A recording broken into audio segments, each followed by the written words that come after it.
higher. 먼저 테이블 뷰는 저 하이라키를 제가 아직 뭐 얘기하진 않았는데 나중에 아마 좀 정리를 할 것 같아요. 근데 이 하이라키 굉장히 중요합니다. UI 킷의 중요한 오브젝트들의 상속 체계거든요. 그래서 UI 스크롤 뷰의 자식으로 UI 테이블 뷰가 있다는 거 정도 알아두셔야 되고요. 그리고 테이블 뷰는 저렇게 그룹드 스타일, 플레인 스타일, 네, 이렇게 봐도 제대로 잘 알겠죠. 네, 이 슬라이드가 아이폰 6 때 만든, iOS 9 때 만든 그 슬라이드네요. 똑같아요. 근데 테이블 뷰는 큰 차이 없습니다. 그래서 여기 보면 테이블 헤더라고 해서 위쪽에 뷰가 하나 들어가요. 위쪽에 뷰를 하나 넣을 수 있죠. 저 뷰는 우리가 자유롭게 그냥 구성하면 되는 뷰입니다. 그래서 제가 아까 테이블 뷰 컨트롤러를 쓴다 하더라도 그냥 UI 뷰 컨트롤러 쓰는 것처럼 우리가 제어를 할 수 있다는 거예요. 완전히 꽉 막혀 있는 건 아니라는 거죠. 그리고 아래쪽에 테이블 후터가 또 있습니다. 저 테이블 후터를 이용하면 또 아래쪽에다가 뷰를 하나 만들어 넣을 수 있죠. 그리고 저만큼이 섹션이에요. 섹션. 데이터의 구분이죠. 섹션에는 섹션 헤더와 섹션 후터가 있고 반복되는 부분이 테이블 셀입니다. 이게 그대로 그룹드 스타일에도 동일하게 적용이 되는 거죠. 그리고 테이블 뷰에는 네 가지 기본적인 타입, 셀 타입이 있어요. 반복되는 부분, 계속 반복되는 거고 저 부분 우리가 디자인을 좀 많이 해야 되기 때문에 미리 디자인해서 넣어준 게 있습니다. 네 종류가 있고요. 베이직, 서브타이틀, 라이트 디테일은 오른쪽에 레이블이 하나 더 있는 거죠. 서브타이틀은 아래쪽에 작은 레이블이 하나 더 있는 거예요. 그죠? 그래서 저렇게 세 가지 기본적으로 많이 쓰는 거. 그리고 네 번째 레프트 디테일 같은 경우에는 주소록에 목록 같은 걸 쓸 때 저거 많이 쓰잖아요. 그죠? 전화번호라든지 이메일 같은 거. 그래서 저 네 가지 스타일이 있습니다.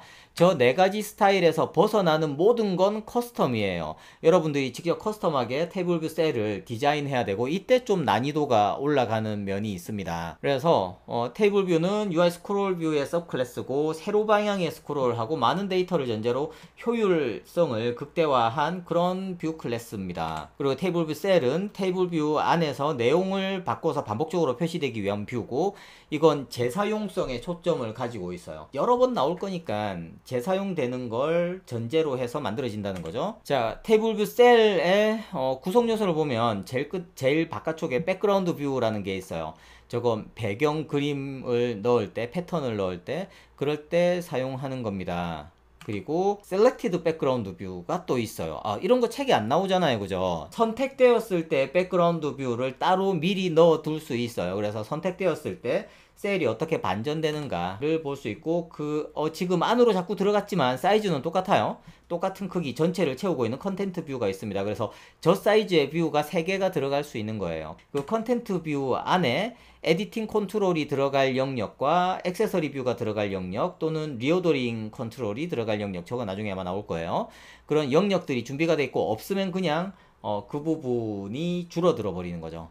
비워두진 않아요. 근데 이제 여기까지 봤으니 책 내용을 한번 볼까요? 우리가 워낙 디테일하게 봤기 때문에 책 내용이 좀 부족하게 보일 거예요. 그죠? UI 테이블 뷰 셀 클래스가 있고 거기에는 텍스트 레이블, UI 레이블 형태로 디테일 텍스트 레이블, 이것도 UI 레이블 형태고 이미지 뷰, UI 이미지 뷰 형태입니다. 저렇게 세 가지 종류의 뷰가 기본적으로 들어가 있다. 셀 스타일이라고 하는 이너머레이션을 통해서 접근할 수 있다. 그리고 이 페이지를 보면 베이직, 서브타이틀, 그죠? 우리 아까 봤던 거죠. 서브타이틀 스타일, 라이트 디테일 스타일, 레프트 디테일 스타일이 있고요.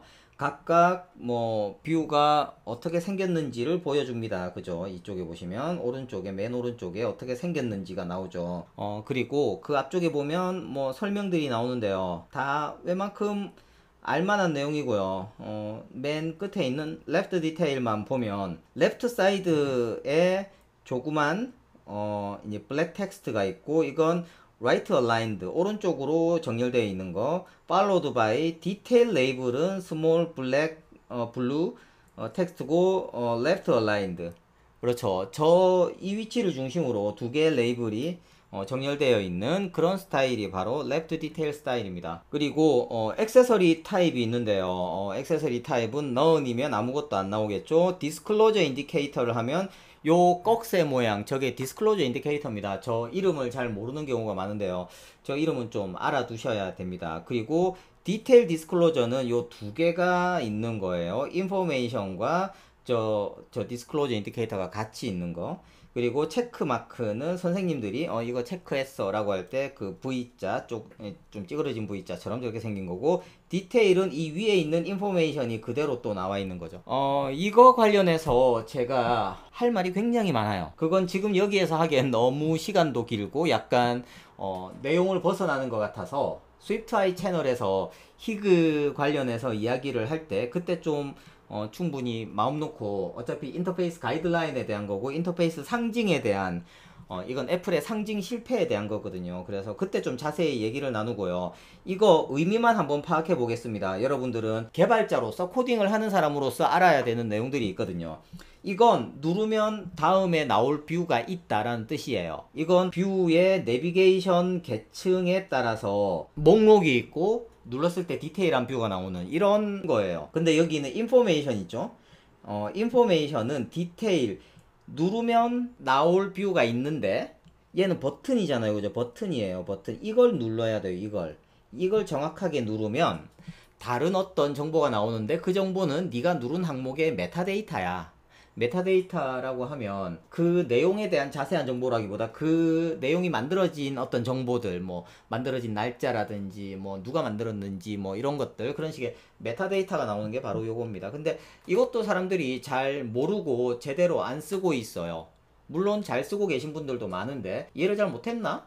라고 그냥 전혀 이런 액세서리가 붙을 곳이 아닌데 이런 액세서리가 붙은 경우를 많이 봤거든요. 여러분들은 최소한 코더 사이에서 배운 사람들은 그러시면 안 됩니다. 내용을 좀 잘 알고 계셔야 돼요. 저 아이콘들이 상징하는 걸 알고 제대로 써야 됩니다. 여기에 대한 좀 더 자세한 얘기는 스위프트아이 채널에서 좀 더 자세히 좀 여유 있게 다루도록 하겠습니다. 그럼 keep going, 코더스 하이.